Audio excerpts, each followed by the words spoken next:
Today on the Roundhouse, we're tuning in to Mighty Trains. All aboard!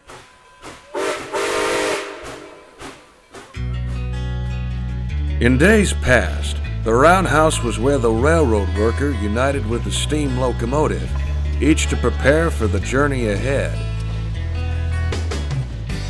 Today, it's where we examine the history, the industry, the machines, the hobby, and the passion behind railroading. News, interviews, stories, and more. So climb aboard. This is The Roundhouse. Welcome to The Roundhouse. I'm your host, Nick Ozarek, and this is episode number 79 of our Trains and Railroading podcast, where we're talking about everything in the industry and the hobby. You name it, and we discuss it today. This episode was requested by Discovery Canada. They reached out to me and said, Nick, we want you to talk to Teddy Wilson, who is the host of our TV series, Mighty Trains. And I said, sure, why not? Mighty Trains is a rail travelogue TV series.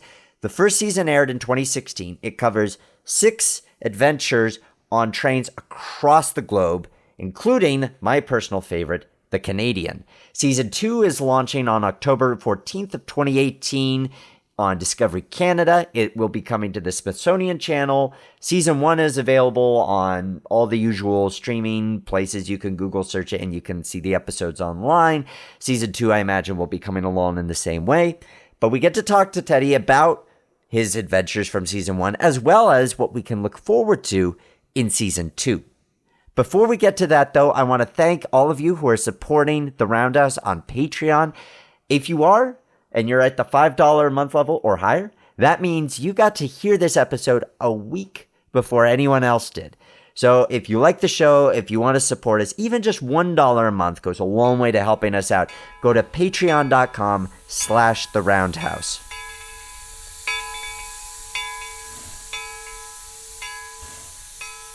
Our guest today is the host of a very interesting travelogue TV series based around railroads across the world.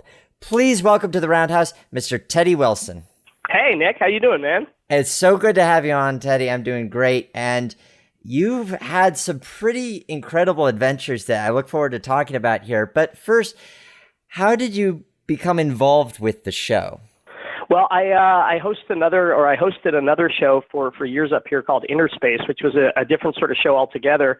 It was a talk show that actually focused on like the world of geekdom in terms of science fiction and horror and stuff. So I was kind of part of a fandom of a different kind for many years up here in Canada, and I'm a lifelong fan of trains, though. So when the opportunity to audition for the show came along, I jumped at it because I'm kind of like a lifelong hardcore traveler. And I'm also a lifelong fan of trains. And it's interesting because, you know, though my previous job at Inner Space was, as I said, more focused on like the world of comic books and science fiction, I'm no stranger kind of to, a content world where there are really kind of deep fan bases and a very hardcore love for the stuff that you're talking about. And it's been cool for me to kind of get more involved in the world of trains because I find that kind of that kind of rabid desire, that rabid fandom is very similar to my old world. But that's how I got. So I auditioned for it, and I got the gig. And it's kind of the dream job because I love travel, I love trains, and I love kind of meeting different people around the world and hearing their stories. And I'm certainly not an engineer or like an academic expert on trains. So I've learned more and more about them as we've shot more and more episodes, and it just kind of continues to pique my interest.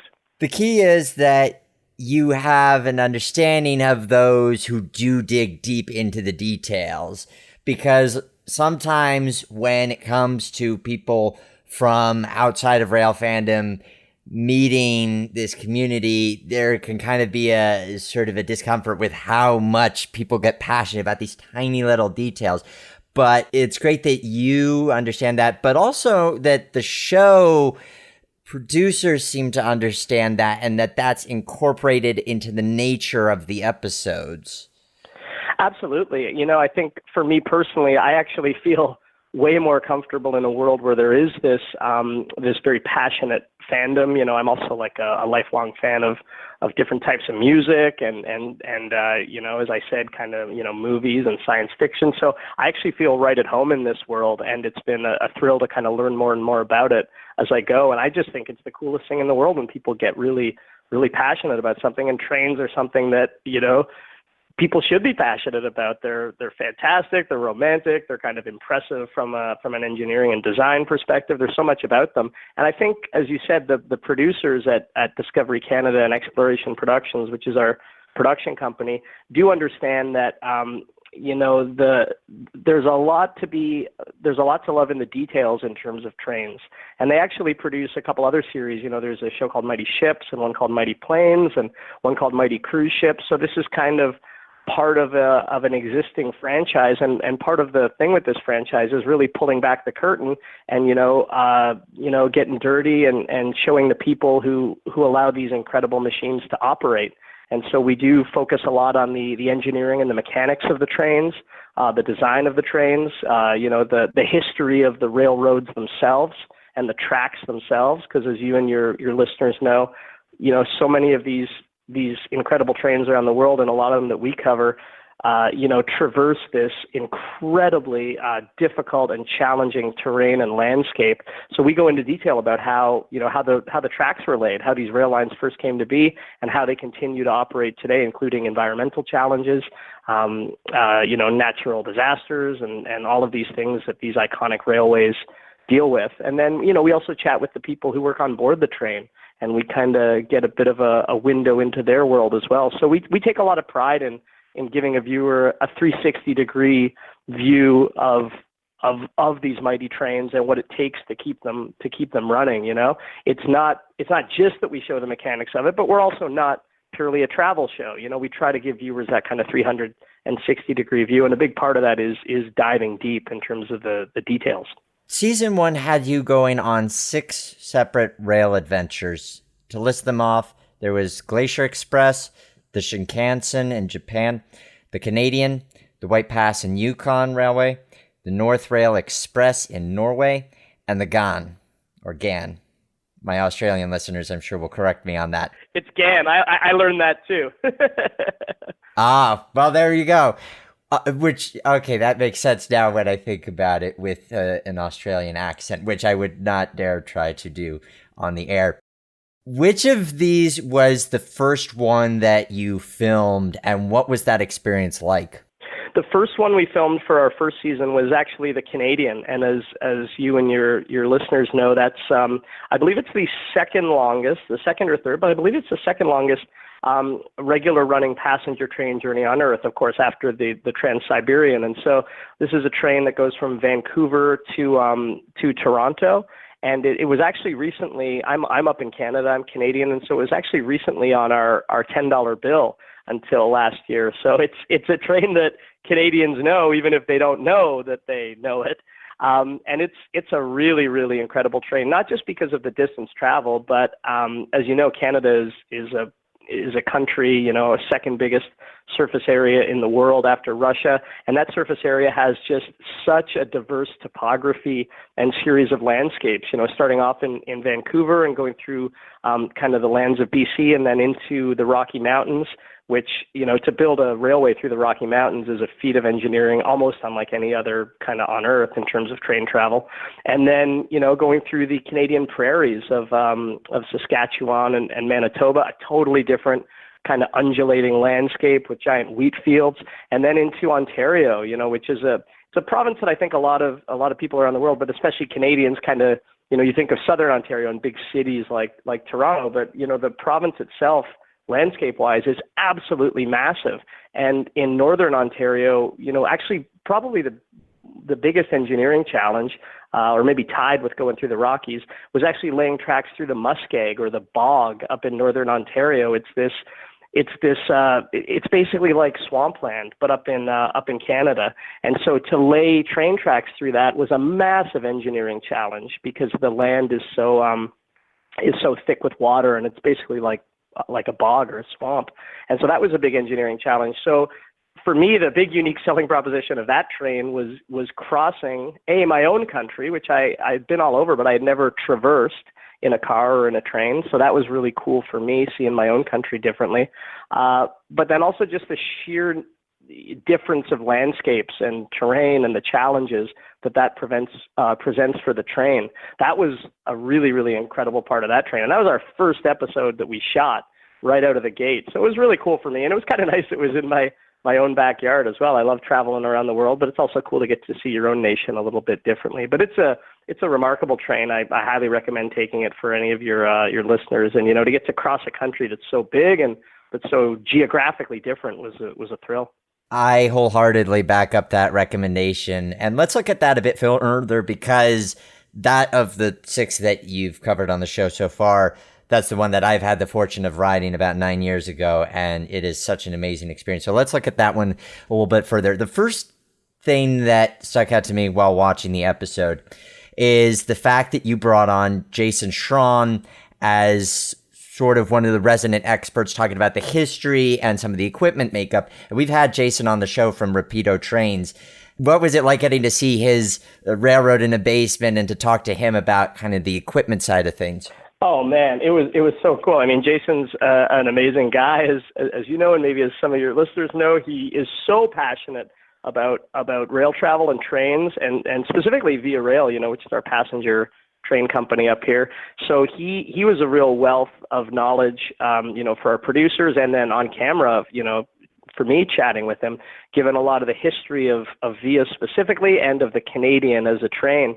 And as you say, in his basement, he lives in the suburbs of Toronto, and he's actually got like an old Via train car from the Canadian, a passenger cabin, in his basement. So you walk down the stairs of this suburban home, and there's a train car there, which for like, even if you're not a train fan, is really cool. But if you're a train fan, it's just like kind of mind blowing. And he's a guy who really prides himself on attention to detail. So it's like, it feels exactly like being in one of the cars. I think it's one from the 70s, but it was really cool and such a thrill to get to talk to him. And he's obviously part of this very strong community of passionate train fandom. So it was really cool to get to chat with him. Yeah, he's a great guy. When people watch a travelogue show, they have the expectation of seeing the host and being introduced to the different passenger accommodations and such. What they don't expect, and one of the elements in this episode, was getting to know all of the behind the scenes crew. So you talk to the Via Emergency Center, you talk to the engineers, different levels of the train master and the conductors and the crew. And what was it like to get to know them and be able to showcase their different perspectives in making the train operate? Well, it was fascinating. And for me, I learned a lot as well, and I continue to learn a lot as well. Every episode we shoot, chatting with the different people, they all, people who work on trains, I find, tend to be fascinating people too. They come from all walks of life. They have all sorts of different backgrounds. Lots of, you'll meet a train engineer, whose grandparent was a train engineer and whose father was a train engineer. So you meet a lot of people who have trains in their blood, in their family, literally. And then you meet other folks who come to it, kind of from totally different backgrounds. And it's really interesting because especially on a train like the Canadian, which is like a 4-night journey across an entire country, those people become family to each other, and you can really get a sense of that when you chat with them. And, the engineers on the trains, they have to take these trains through some very harsh, very difficult landscape, as you know, from taking the Canadian. And the other thing that I found was that, regardless of their specific position on the train, I wasn't surprised to, with some people in certain positions whose job it is to talk about the history, I wasn't surprised that they really knew a lot of the history and a lot of the kind of engineering detail of the trains. What surprised me, though, was people for whom it's not a specific part of their job description. Also, when you get chatting with them, whether on camera or, having a bite with them after you're done shooting, it surprised me how much everybody knows about this train and about the history of the country that's in Canada, as you know, so tied to the railway in such detail. Everybody was almost like a historian in a way, I found. And I thought that was really cool. And that was something that surprised me very pleasantly. I thought it was great that you were able to get the passengers comfortable with talking with you on camera and offering their insights and perspectives. And clearly, they come from different nationalities. Some are Canadian, some are American, some are from other countries outside of North America. And to get them to be able to share their perspective because they're just here on a vacation, or happens to be a film crew here. The fact that you're able to get that perspective, I think, is really special. Oh, thanks. Yeah, it's something we pride ourselves on the show is, talking to people who are taking the train too. A lot of folks will plan, these trips for years. A lot of people plan their retirement around some of these, especially the longer train excursions, and it's, a lot of them are hardcore train fans. Some of them are just curious about the country. People come from all over, but a train like the Canadian, as you know, is pretty impressive. Like, I think there's 670 bridges or something close to that. It's over 4,500 kilometers, which I'd have to do the quick conversion in my head in miles. But it's a really epic train, and you kind of see why people come from all over. And we actually in season 2 we're doing another train in Canada called the Rocky Mountaineer, which I'm sure you've heard of, which is a shorter run. It's there's a couple different routes that it takes, but each are 2 days, and it focuses on the Rockies, and it's an amazing train too. So if you really want that mountain eye candy, that's a great train to take. And I was blown away by it as well. It's got some amazing, engineering in terms of the landscapes that it conquers, but then also the train cars itself, and I think would be of interest for your listeners. These double-decker kind of panorama windows that wrap around the top of the train, with almost no obstruction whatsoever, and it's a really spectacular way to see the Rockies. It's got this state-of-the-art tinting technology, so it tints when the light is too bright, and it's a really cool train to take. So that's one of our season 2 ones, and that's the other train we've done in Canada. And again, cool for me, kind of see your own country differently. I often, when I talk to non-rail fans, whether it be coworkers or other people that I know, about rail trips that you have to take based on experience, the Canadian is always one that I sell them on. And the fact that now you've done an episode that showcases it so magnificently means that I can keep my rant a little bit shorter, knowing I could just say, go watch this episode. This is why you got to put this on your bucket list and save up for a sleeper if you can. I did it in coach most of the way, both ways across country. And it's great that way. But if you get the sleeper, it's that added cherry on top. Yeah, it is, and it's a spectacular train. Yeah, I agree. I tell people about it all the time as well. Yeah. So let's look at some of the other places that you went. Glacier Express, that had you going to Switzerland, and what was unique about that offering?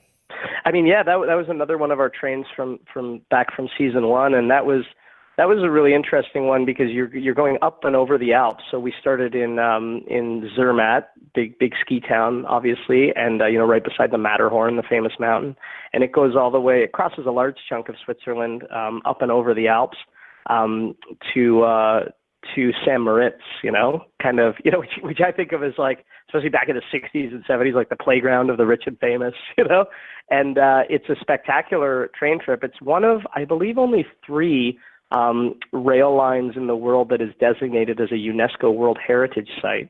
And that's because of the incredible land that it crosses. There's some incredible engineering on there too, a massive number of bridges and viaducts and tunnels required to get through the Alps. There's one called the Landwasser Viaduct. It's one of the most famous and one of the most photographed viaducts, and certainly in the world of train travel, it's very famous as well. And, kind of one of the most unique things about the Glacier Express is the ascents and descents that it makes, because as you and your listeners know, on a regular train line, you're looking at maximum grades of a couple of percent, right? 3, maybe 4%, but I think 3 is kind of approaching the max. But the Glacier Express uses a rack and pinion or a cogwheel system. So, with the wheel on the bottom of the train and then the teeth basically on the tracks for parts where there is an ascent greater or a descent greater than 3%. And that allows it to make ascents and descents of I believe it's 11 or 12%, something that would not be possible at all with a normal track. And so that was really cool. And we actually made that part of the focus of our episode, was talking about the cogwheel technology. Obviously, like a very old technology, but applied in this context. And it was fascinating. And yeah, I mean, taking a train through the Swiss Alps, it was like just mind blowing. I mean, I'm so lucky to have this gig on, and I know it. And on every trip, I have several moments every day where I think, I can't believe I'm getting to ride this train. It's just amazing. Well, your enthusiasm comes across, and that's what's important, is that we as viewers of the show, we want to see somebody who's having a discovery and able to communicate that in a way that's authentic, because being that you're on camera, you're sort of, I imagine you're sort of aware of how you're experiencing this, but you also want to convey what that experience is without ever hamming it up. And so to find that right balance is really interesting. Oh, thanks, man. Well, and I see my role on the show as bringing viewers along for the journey, and I never have to, I'm fortunate in that I really do love trades. It's so like, I never have to fake my interest or enthusiasm about them. And I feel very, very fortunate. So if the enthusiasm comes across, I'm glad. But yeah, I kind of see myself as the avatar for the audience almost, the representative of the audience. Now with the Shinkansen, people have reverence for the Japanese bullet trains. Even non-rail fans will talk about the bullet trains as this marvel of engineering because they understand the speed on some level. They understand the speed and the efficiency. And I imagine you went into it with that sort of expectation as well. When you actually were there, what was that like, and how did that meet or exceed expectations with what you had in mind? Well, yeah, I mean, it's interesting. I think you're right. People do kind of speak of the Shinkansen, even in the world of high-speed rail, which is kind of like a whole different world, right, than like traditional rail travel. Even in the world of high-speed rail, it's kind of spoken about with a degree of kind of reverence. And I think that's because, I believe it was the first. I mean, the Tokaido Shinkansen line, which is the original line between Tokyo and Osaka, opened in 1964. And since then they've continued to make improvements. I believe they're on their locomotive now is the N700A. So that's come a long way from that very first one in that very first train in 1964. But they're phenomenal trains. Obviously, like all rail lines, it's a dedicated line. So they're not contending with freight train traffic and such. I was very surprised and blown away not only by being on the train and the speed of it, and it was my first time on a high-speed train, so that was incredible, the way seeing the scenery whip by, but then also the smoothness of it, the technology that's employed in order to allow the train to make these curves at such incredibly high speed, I found really, really fascinating to learn more about. It's something that we focus on a fair bit in the episode as well. We go to their kind of top secret research facility near Nagoya in Japan. And if anybody's seen the episode, they know that like I ask what we could film, and there's several times we're on camera. They say, no, you can't film here.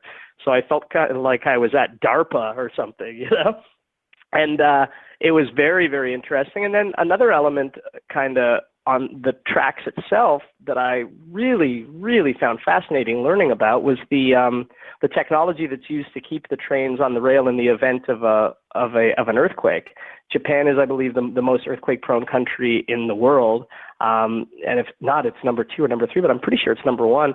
And they have these sensors in the ground that obviously detect seismic activity. And for instance, in the 2011 earthquake that caused that terrible tsunami and the subsequent meltdown of the Fukushima power plant, that earthquake, it's counterintuitive to think that a very safe place to be could be on a high-speed train, on a Shinkansen. But during that earthquake, the high-speed trains, the Shinkansen, was stopped. I believe it was almost a minute before the quake itself hit. But before the quake hit, all of the trains were stopped. They have guardrails that pop up, and none of the Shinkansen derailed during that earthquake. So that's pretty remarkable when you think about it. And just to have a high-speed rail system like they do in Japan in such an earthquake-prone country is an accomplishment in its own right. So I found that really interesting learning about it. And then obviously just being on the train itself is, anyone, and I'm sure a lot of your listeners have taken high-speed trains. It's a thrill. Like, I mean, it almost feels otherworldly, even the way that the front of the trains look, it almost looks like a spaceship, I was reminded a lot about my days in the world of science fiction, to be honest. And it was really great. And, learning a little bit more too about the people who work on the trains and just the standards that they employ in terms of workplace practices was really interesting as well. And we focus on that a lot in the episode. It's a testament to when a country seriously invests in its rail infrastructure. Absolutely, yeah. Going down the list, the White Pass and Yukon route has you in Skagway, Alaska, and it has you on a narrow gauge line. Did you get to experience the steam locomotives as well as the diesels? Yeah, they have as part of their fleet with the White Pass and Yukon route, they have the steam locomotives. So we saw that one in action. As well as their regular diesel locomotive. And as you say, it's a narrow gauge railway, and narrow gauge railways in and of themselves kind of, to me, convey like a certain, I can't think of a better word than romance, but I think part of what I love about trains is that they do, maybe not on a high-speed train, but on a train like the White Pass and Yukon route, it really does make you feel transported to a different time in history. And I'm a history buff. And so being on these narrow gauge railways like the White Pass and Yukon route really does, it makes me feel like really transported, and this is a train that came about because of the gold rush in Alaska and in the Yukon in Canada. So this was a train that was built to basically bring fortune seekers into the Yukon. And now it's become a big tourist attraction. So it's a fairly short route. I think it's about 2 hours there and back. You cross the border into Canada in Fraser, British Columbia, and there's a line of the train as well that goes further into the Yukon. And so you actually cross an international border. It's a fascinating little border crossing at Fraser, BC. And a lot of the folks, most of them who take this train are people who have come off cruise ships that have docked in Skagway, Alaska. As you know, it's a big cruise ship port, Skagway. It's a fascinating little town. Kind of takes you back to the old gold rush vibe. And one of the excursions that people can do when they're docked for the day in Skagway is take this White Pass and Yukon route into up the Alaskan mountains into Canada. And a lot of people opt to do it, and it's amazing. Just the views up there. It's a slow railway, the train goes very slowly. It's narrow gauge, so it's kind of got like a bit of that creaky feel and the beautiful old wooden cabins. And it's got an outdoor viewing platform, which is something that I really love. Not every train we cover has it, but I always love when there's like an outdoor viewing platform, because to get to, whether it's to do my little throws to camera or chat with people out there, or just in between shoots, me, like as a fan of this stuff, get to hang out back there is a thrill. The White Pass and Yukon route has that. And it's a really, really interesting train. And a lot of the people who built it, back in the late 1800s, were actually not experienced rail workers. A lot of them were these gold rush fortune seekers that were working this kind of out of necessity and out of a desire to get it built. So there's a very interesting history with it. Again, the landscape that it's built through, it's almost counterintuitive that there could be a train there, like a railway there. And I loved it. It's really great. And it's a very different type of train for us. It's a very short little route. It's not an overnight. It's not a long haul train, but it was really cool. And more so than most of the trains we've taken, kind of transported me to a different time. And in this season, we do a train in Ecuador called the Tren Crucero that also kind of makes you feel transported a bit. And it's another narrow gauge railway. It's a very different train than the White Pass and Yukon route, but I was glad that in season 2, we got to do a narrow gauge railway as well. And crossing Ecuador was a thrill. The thing you do, again, with the White Pass and Yukon is show what goes on behind the scenes to make that operation work. With tourist railroads, there's such a range between the very small operations where they've just acquired a secondhand piece of line. They have maybe one diesel running with a couple of cars, and it's just sort of grabbing its legs, to something that is as networked, I'll say, as the White Pass and Yukon. And I say the word networked because there's the aspect of, yes, it has a dedicated crew, but part of what facilitates it is that cruise line connection. The fact that they are getting such large amounts of tourists on these ships on a regular basis that allows them to have such a strong infrastructure, but then strong demands to be able to support that infrastructure. Uh-huh. Yeah, I mean, Skagway is very much a town that we actually started shooting there in April, kind of as the town was really like coming alive and waking up. There are a number of full year residents there, but I mean the population of the town, well more than doubles when the spring turns, and so that's a town that really kind of wakes up in the spring and has a very strong late spring, summer, and early fall tourist season, which is when the White Pass and Yukon route operates. But as you say, I mean, that's a town that's very much supported by the fact that it's a cruise ship port. That's kind of the big boon for the town. And I thought it was really cool that, it's a whole different mode of transit. We have there's a show called Mighty Cruise Ships that focuses on cruise ships, but it was kind of cool seeing that one type of like vehicular tourist thing kind of enables and facilitates the existence of another, in this case this beautiful historic old narrow gauge line. But the two are very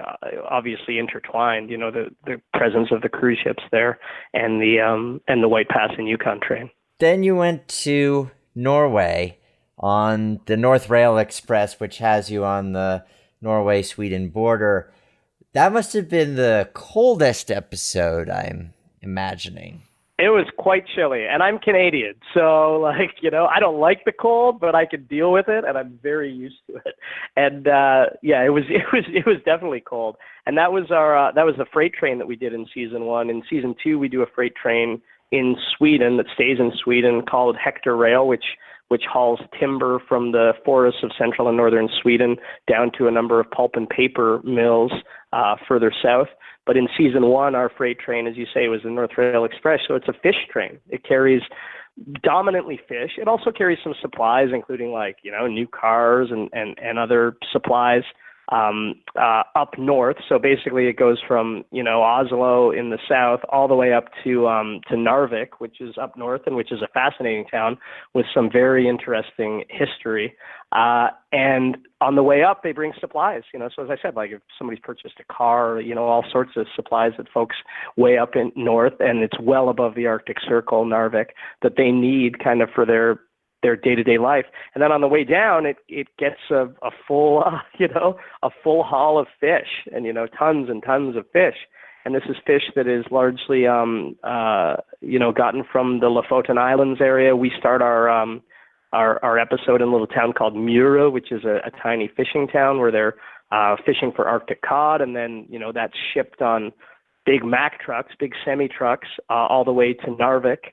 As I said, well above the Arctic Circle. And then Narvik is where the train journey starts, and it brings this fish all the way down to Oslo. And it's in the fish is shipped in these very state-of-the-art, temperature-controlled train cars, that come off the Mack trucks and obviously are put right onto the freight rail beds.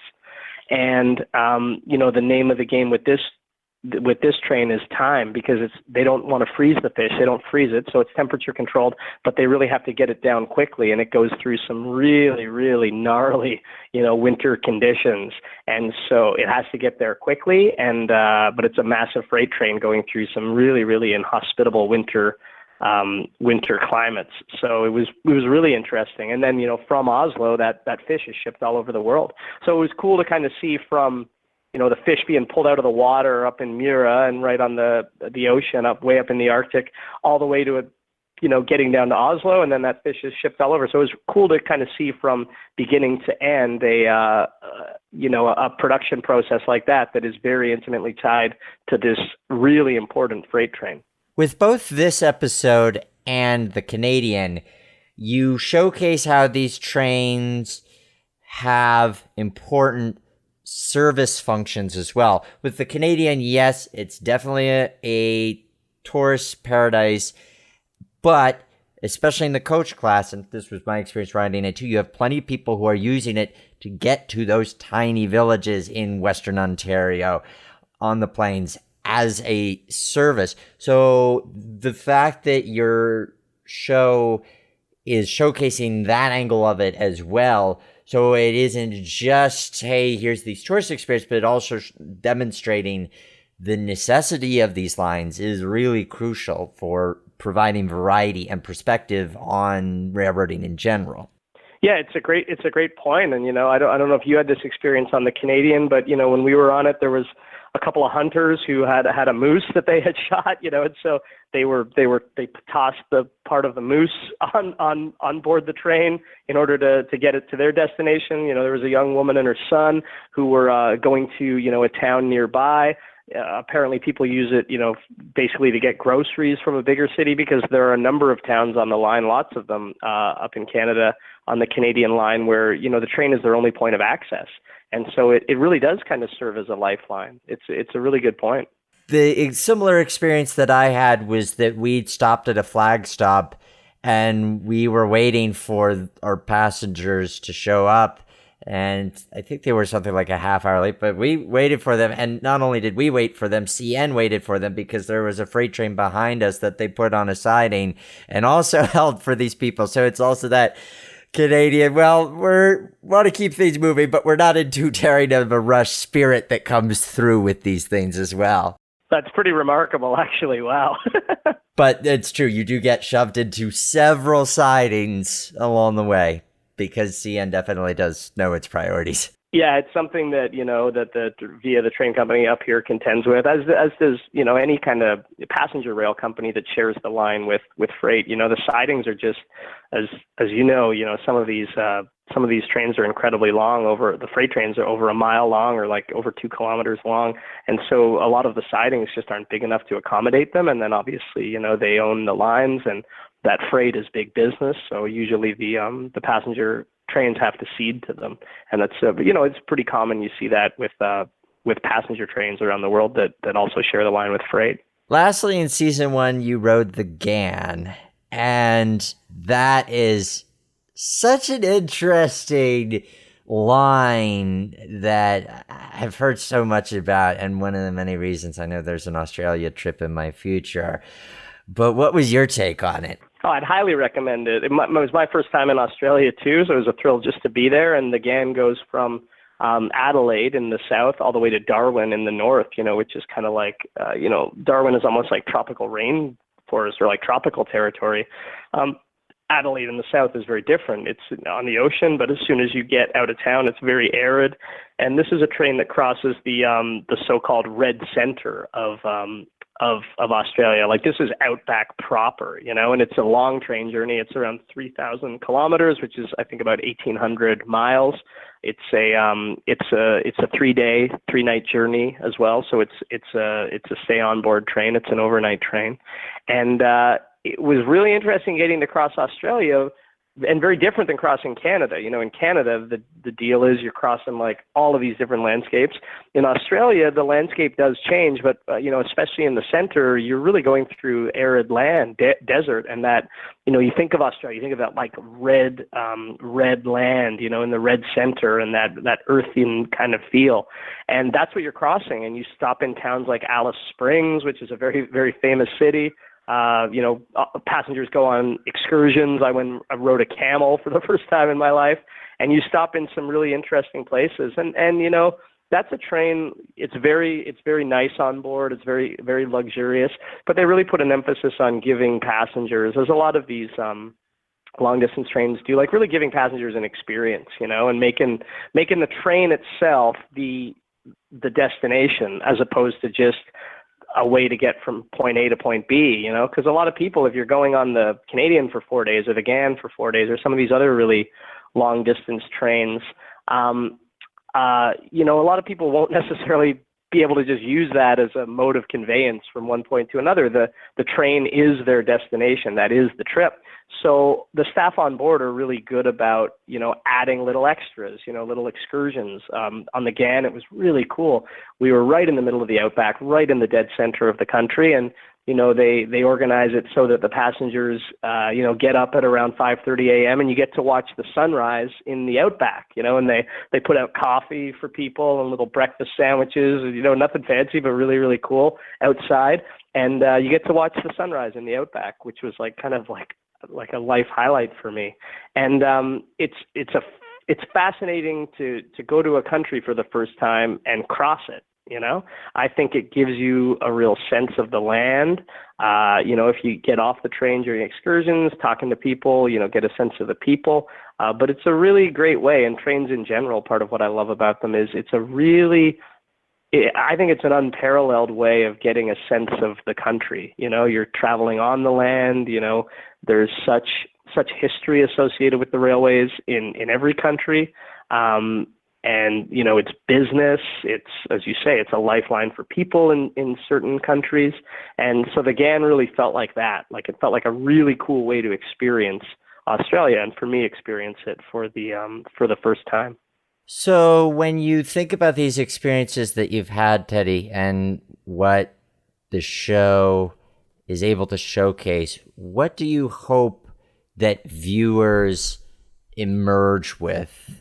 Well, I think it would be really cool if viewers like me as the host take away how much goes into operating these trains in terms of the people, as you touched on earlier, the different jobs that are involved, the detailed and meticulous engineering that has to go into making these trains function, the history of how these railways were built, and oftentimes the difficult landscape that had to be overcome.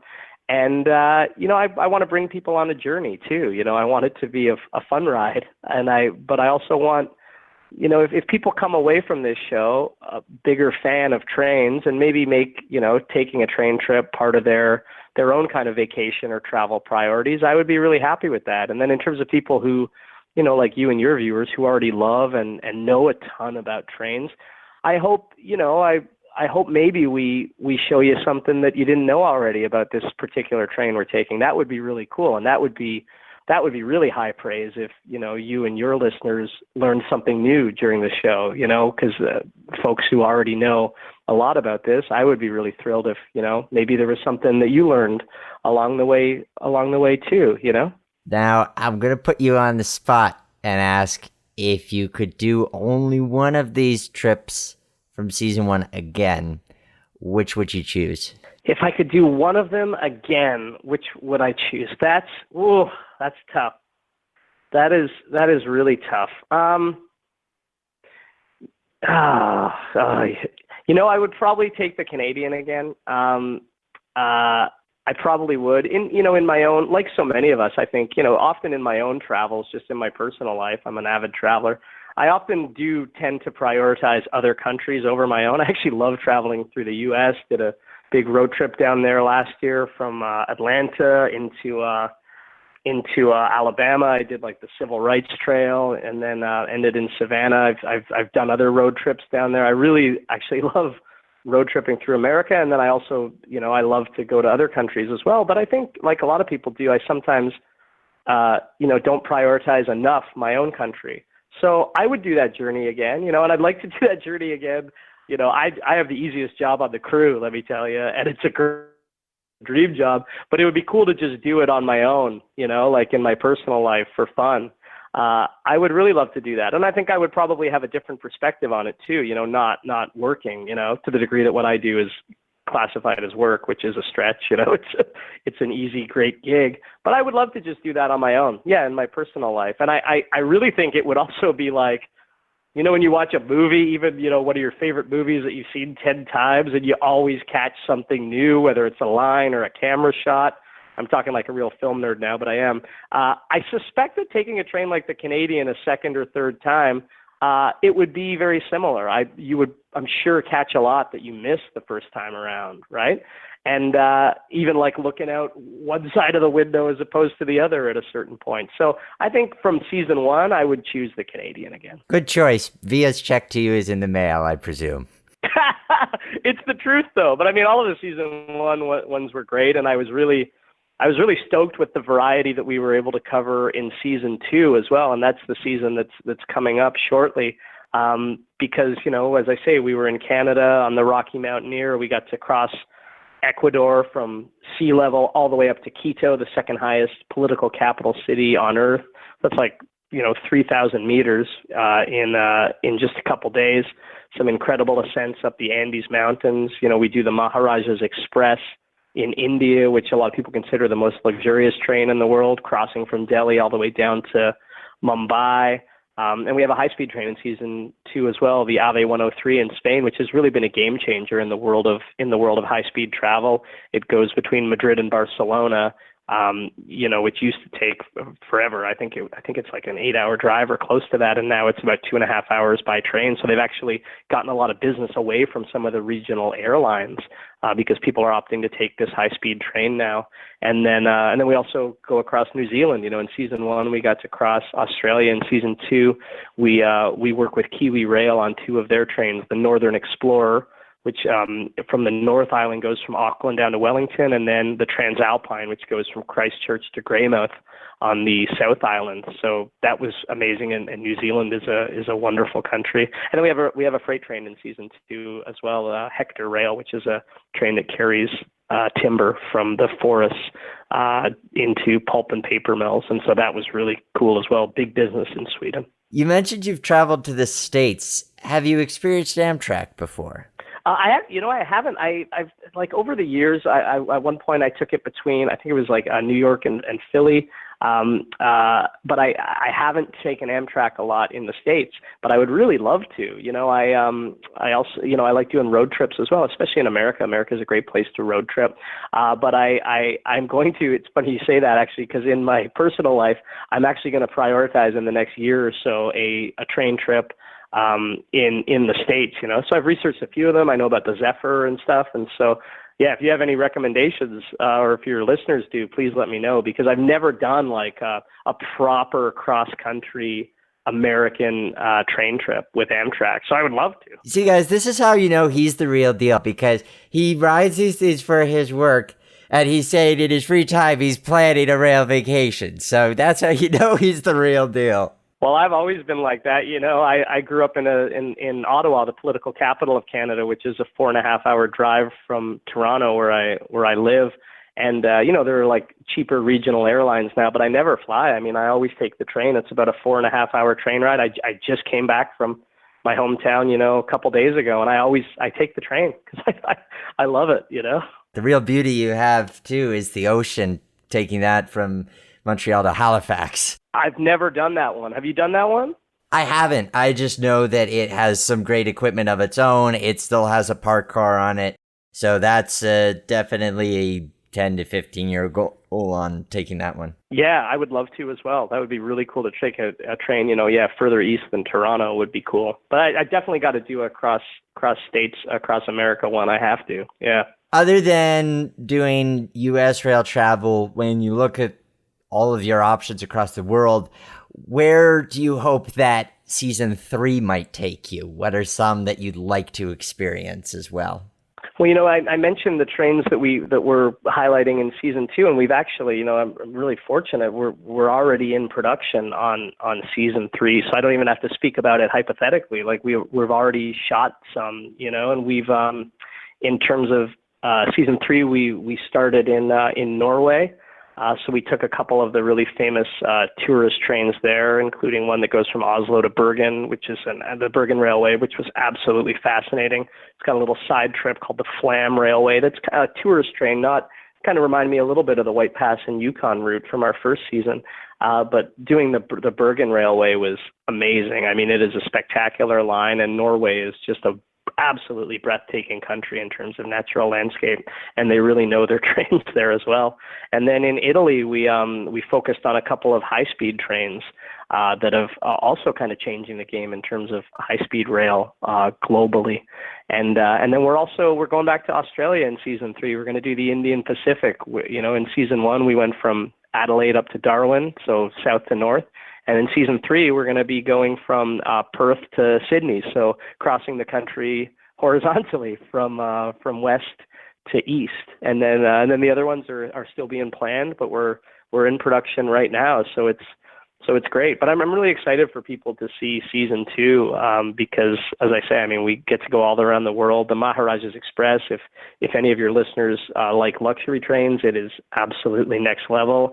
And the Tren Crucero as well, the one we do in Ecuador, is really, really fascinating as a train. And in terms of engineering, if you just Google Tren Crucero or Devil's Nose, you can see this giant mountain that the train has to overcome, and they do it using a series of like dead-end switchbacks. So the train goes forward, goes back, and it kind of like crisscrosses its way up the mountain, going forward and reverse. It's really interesting, and you're also, the train is like kind of precariously perched on the side of the mountain, so you get those views looking down that are like not for the faint of heart. But it's a really cool train and really great people working on it as well. And then our first episode, as I said, is the Rocky Mountaineer in Canada, which kind of makes you see the Rockies completely differently.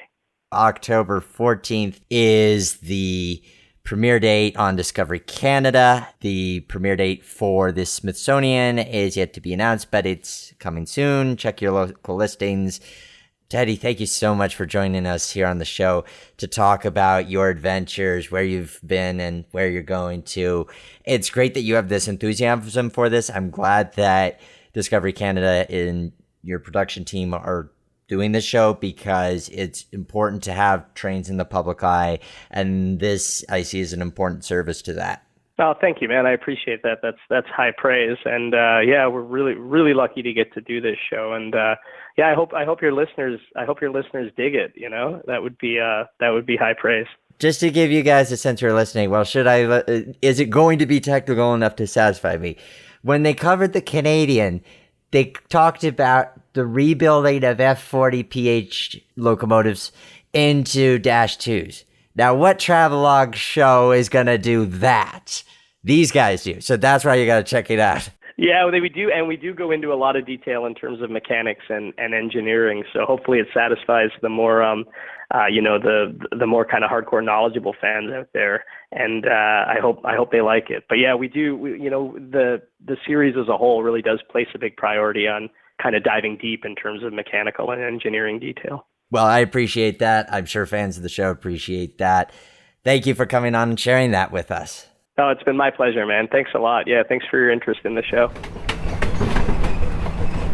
And now, the question of the day. Last time on the Roundhouse, we were talking to Joe Mazer, the president and CEO of the Cuyahoga Valley Scenic Railroad, which operates a streamlined passenger train in eastern Ohio as a tourist railroad. And that led to the question of, what is your favorite streamliner? And unsurprisingly, loads of you had responses. First, we go to the Roundhouse Podcast website, where Daniel says, my favorite streamliner is probably Canadian Pacific Royal Hudson number 2860. I got to see it and donated the funds needed for the rebuild. Glad that you supported that engine's restoration, Daniel. 2860 is a gorgeous locomotive. Then on Twitter, David Bonner writes, for me, the North Coast Limited or Olympian Hiawatha. And Terrence John Duffy adds, 1938's 20th Century Limited by the New York Central Railroad. Now, the 20th Century Limited was a popular pick by a bunch of you on Facebook. Shakri Jones Prack mentioned the New York Central Streamlined Hudson with the 20th Century Limited. Also, Robert L. Bertino wrote, I rode the Canadian twice, both ways, once in 1986 and again in 1989. This was the old route before they changed it. I rode in the cab of the locomotive through the spiral tunnels, both ways. Robert, I agree. The Canadian, obviously you heard in this episode, I love the Canadian, both the previous CP version of it, as well as the modern Via Rail incarnation of it. Your question of the day for this episode is, what is your favorite railroad TV show? Let me know in the comments on the roundhousepodcast.com. Links to social media are there as well. Thank you guys for tuning in. Thank you for supporting us on Patreon. And remember, as always, that the Roundhouse is our house.